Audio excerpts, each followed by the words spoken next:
Pessoal, tudo bem com vocês? No vídeo de hoje eu vou logo dizendo, estou um pouco sumida aqui do YouTube porque eu tive alguns compromissos que eu tive que resolver, alguns trabalhos aí que eu tive que fazer da escola também, muitos trabalhos da escola, dias de prova e tudo mais.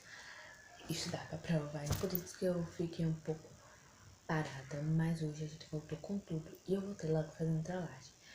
E eu vou fazer trollagem com a minha amiga indo da escola e a trollagem vai ser assim.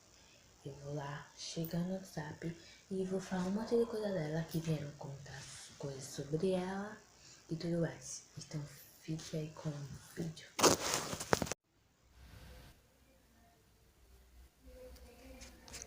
Sim.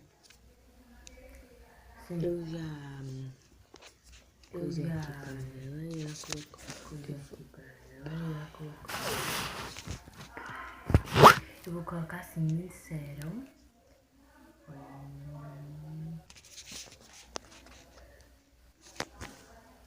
Eu vou colocar assim, me disseram.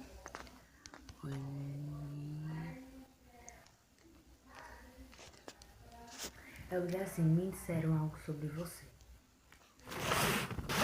Eu coloquei assim, me disseram algo sobre você. Ela botou o que foi dessa vez. Me disseram algo sobre você. Ela botou o que foi dessa vez, então alguma pessoa já fez isso pra ela.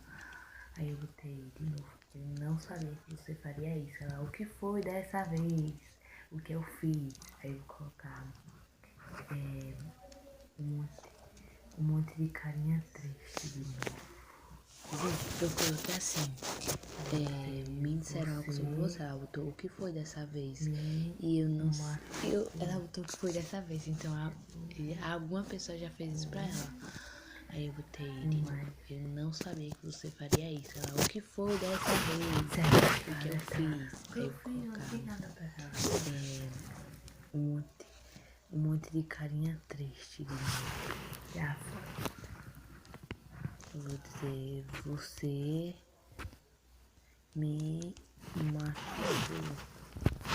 Ela botou assim, oxe, o que eu fiz? É pra você me dizer. Ela já tá ruim, mas eu vou colocar.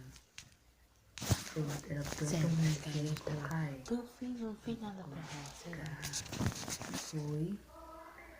Aí já foi uma.